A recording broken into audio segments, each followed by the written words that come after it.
말씀입니다. 함께 한 목소리로 합독하시겠습니다. 시작. 모세가 굿수 여자를 취하였더니 그 굿수 여자를 취하였으므로 미리암과 론이 모세를 비방하니라. 그들이 이르되 여호와께서 모세와만 말씀하셨느냐 우리와도 말씀하지 아니하셨느냐 하매 여호와께서 이 말을 들으셨더라. 이 사람 모세는 온유함이 지면의 모든 사람보다 더하더라. 아멘. 오늘은 출애굽 2세대 교육법이라는 제목으로 함께 말씀을 나누고자 합니다. 가데스 바네아에서 12 정탐꾼 사건이 발생한 이후부터 하나님께서 그 정탐한 날을 1년으로 계수해서 광야에서 38년간 광야에서 지내면서 1세대들이 다 세상을 떠날 때까지 그곳에 머물게 하셨습니다. 그래서 그러면서 2세대들에게 어떤 믿음과 또 이 영적 공동체의 질서를 다져가는 시기로 삼으신 것 같아요. 그래서 이 공동체, 특히 믿음의 공동체의 영적 질서에 가장 중요한 어떤 신앙의 열매는 뭐냐 하면 리더에게는 온유함이, 그리고 따르는 자에게는 순종함이. 그런데 이 온유함이나 순종이 다 믿음, 그러니까 하나님이 계신 것과 그리고 하나님이 반드시 상 혹은 벌을 주신다 하는 그 믿음에 기반한 거거든요. 그래서 이러한 영적 질서를 잡아가시는 기간으로 광야 시대에 많은 시간을 이제 할애하시게 됩니다. 그래서 이 다음 넘겨주시겠습니까? 예. 민수기 광야 시대에는 뭐 그렇게 많은 사건이 있지 않아요. 많은 사건이 있지 않은데, 그런데 특별히 반역 사건을 많이 다뤄요. 가데스 바네아 사건도 사실은 반역 사건이거든요. 그리고 미리암의 반역은 어떤 얘기냐면, 오늘 말씀에서 잠깐 언급했듯이 모세가 이제 굿수 여자, 아마 에티오피아 여인 같아요. 그 여인을 이제 아내로 삼은 것을 문제 삼은 거예요. 그러면 왜 이스라엘 공동체의 리더가 이방 여인을 아내로 삼냐, 이렇게 나와야 정상적인 불만이잖아요.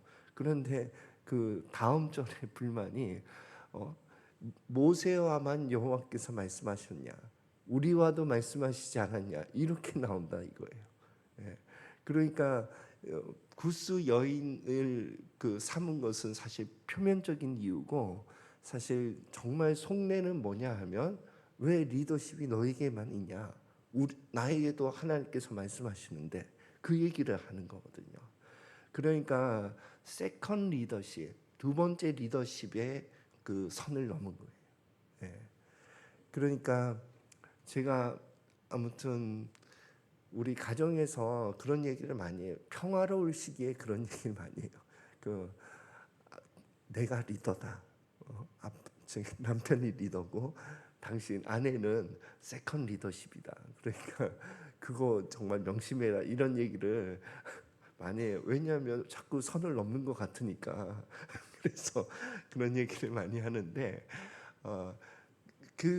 그러니까 그게 하나님이 어떤 세운 그 공동체의 질서 안에서 리더인 나는 또 그 힘을 막 사용하지 말아야 되는 거예요. 왜 사용하지? 이 반역의 어떤 그것이 올라왔을 때에 믿음이 필요한데, 이 반역에 대해서 내가 직접 제압하지 않고 하나님이 이것을 처리하신다 하는 믿음이 필요한 거예요. 그래서 모세가 온유함이 온 지면에 더한 자다, 이런 평을 듣는 거예요. 그리고 밑에서 순종할 때에도 순종할 만한 리더가 있을 때 순종하는 것은 어렵지 않아요. 그런데 리더가 결정한 것이 내 뜻과 다를 때라든지 뭐 마음에 들지 않는다든지 이럴 때에 순종하는 것은 리더를 다시 올바른 길로 교정하실 분은 하나님이시다. 이 믿음이 필요한 거예요. 그래서 맡겨드리는 거거든요. 그래서 이 두 온유와 순종이라고 하는 것을 반역 사건을 통해서 이 세대들에게 분명히 각인시켜 주시는 거예요. 반드시 벌하시는 것을 통해서. 그래서 그 광야에서도 그래서 이 세대들에게 믿음의 훈련을 시키시는데 서두에 잠깐 언급한 대로 믿음의 훈련은 하나님이 살아계신 것을 훈련시키시는 거예요. 그러니까 이 광야에서 만나 메추라기 이것은 정말 일상적으로 하나님께서 우리 공동체를 돌보고 계시구나 하는 것을 경험하는 거 아니겠어요? 물, 만나, 메추라기 이런 실질적인 도움을 이 광야 생활 동안 늘 있었던 거 아니에요. 그리고 반드시 상 주시는 것은 이러한 반역 사건이 있을 때에 엄미한 심판을 통해서 정말 말씀대로 가지 않으면 하나님이 살아계셔서 이렇게 무섭게 이 고라 사건은요. 왜 그 레위 자손 가운데 나도 그 레위 자손인데 제사장 직분을 왜 아론 가문만 독점하느냐 그 얘기였거든요. 그러니까 이것도 하나님이 정해주신 그 리더십에 대한 불만을 토로한 거예요. 그래서 막 250명이나 되는 사람을 규합해가지고 이 리더십을 바꾸려고 했던 사건이거든요. 그래서 여호와 앞에 나와라. 그래서 하나님께서 결론적으로 했던 것은 그 고라 자손에 속한 이 반역에 동참한 모든 사람을 땅이 그냥 삼켜버리는 그런 일을 눈에서 본다면 얼마나 이 하나님의 그것에 대해서 두려움을 느끼겠어요. 그러니까 그러한 경외함을 이 세대들에게 분명하게 보여주신 거예요. 그래서 이 세대들에 대한 믿음의 훈련, 그것은 온유와 순종과 믿음을 하나님께서 훈련시키셨는데 권위자를 통해서는 보고 배우게 하신 거예요. 보고 배우게. 저는요 정말 믿음의 다음 세대, 그 가족이라든지 또 우리 공동체에서는 유치부, 중고등부 또 청년들까지 이런 믿음의 다음 세대들은요 어른 세대를 보고 배운다고 생각해요. 그래서 어른 세대가 어떻게 결정하는지 또 어떻게 믿음으로 행하는지 이런 것을 보고 배운다고 생각해요. 왜냐하면 제가 그 교회에서 제가 그 장로교 출신 장로교 베이스의 교회가 모교회거든요. 그래서 그때에는 저는 막 통성으로 기도하고 막 손들고 찬양하는 거 상상도 못했습니다. 그런 걸 본 적이 없으니까. 그런데 그 예수전도단 찬양 모임에 가가지고 충격을 받았어요. 다 일어나서 손들고 찬양하니까 나 혼자 앉아 있는데 그러니까 그런 걸 보지 못했기 때문에 그렇게 할 생각조차 못한 거거든요. 그런데 그곳 이렇게 손들고 찬양하고 이런 곳에서 또 보고 배운 아이들은 그게 그렇게 어렵지 않은 일이 되는 거예요. 그러니까 믿음의 어떤 모습은요 정말 보고 배운다 하는 것이 저는 정말 맞다는 생각이 들어요. 두 번째는 징계를 통해서 하나님의 엄유함을 배우거든요. 그래서 이 잠언 말씀을 잠언에는 이런 매를 드는 것에 대해서 권면하는 구절들이 몇 개들이 있어요. 근데 그 중에 하나를 골랐는데 한번 같이 읽어볼까요? 시작. 매를 아끼는 자는 그의 자식을 미워함이라. 자식을 사랑하는 자는 근실히 징계하느니라. 그래서 하나님께서도 사랑하는 자를 징계하시거든요. 만약에 계속 주님 앞에서 죄를 짓고 이렇게 가는데도 아무 일이 일어나지 않는다면 정말 하나님께서 내어 버려 두신 거죠.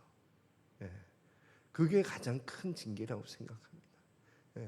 우리가 연약해서 자꾸 넘어지고 회개하고 이런 것을 하나님 긍휼히 보시는 것 같아요. 오래 참아주시고.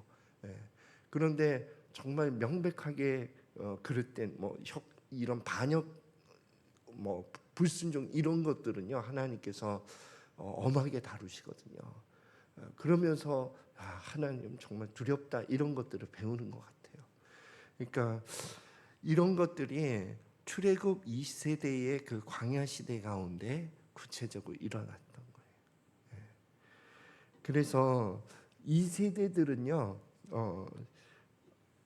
온유를 보고 배웠어요. 모세를 통해서. 또 순종을 보고 배웠어요. 대표적인 인물은 여호수아라고 볼 수 있어요. 그리고 믿음을 배웠어요. 하나님이 계신 것과 그리고 반드시 상과 벌을 주시는구나 하나님이. 그래서 공동체의 질서가 이 38년의 광야 생활을 통해서 이제 다져진 거예요. 그러니까 여호수아가 길갈에서 할례를 행해야 된다. 그럼 순종했고 또 여호수아가 여리고성을 전쟁할 때 정말 그거는 자살 행위와 같은 전쟁법이거든요. 성을 이렇게 아무 말도 없이 돈다는 것은 정말 하나님이 하셨다, 하나님이 하신다 하는 믿음이 없이는 순종할 수 없는 전쟁법이에요. 그런데 그것들을 다 순종해서 행하잖아요. 이 세대들이.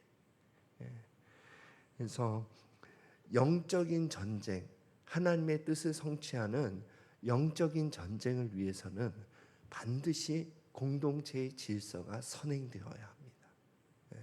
그리고 그 일을 하나님께서 행하신 것입니다. 그래서 우리 거제 소망교회도 하나님의 은혜 가운데 이러한 영적인 질서가 잘 잡혀서 하나님의 뜻을 성취하는 믿음의 공동체가 되기를 예수 그리스도 이름으로 축원드리겠습니다. 기도하겠습니다. 하나님 아버지, 출애굽 2세대들에게 하나님께서 온유와 순종과 믿음을 가르쳐 주셨던 것처럼 우리의 삶 가운데에도 하나님 온유와 순종과 믿음을 가르쳐 주옵소서. 그래서 우리가 이 공동체 가운데에서 정말 영적인 질서를 잘 잡아가는 그런 주역들이 될 수 있도록 축복하여 주시옵소서. 그래서 하나님의 뜻을 이루어가는 영적인 전쟁에 우리가 동참하는 공동체가 될 수 있도록 축복하여 주시옵소서. 감사드리며 예수 그리스도 이름으로 기도드립니다. 아멘.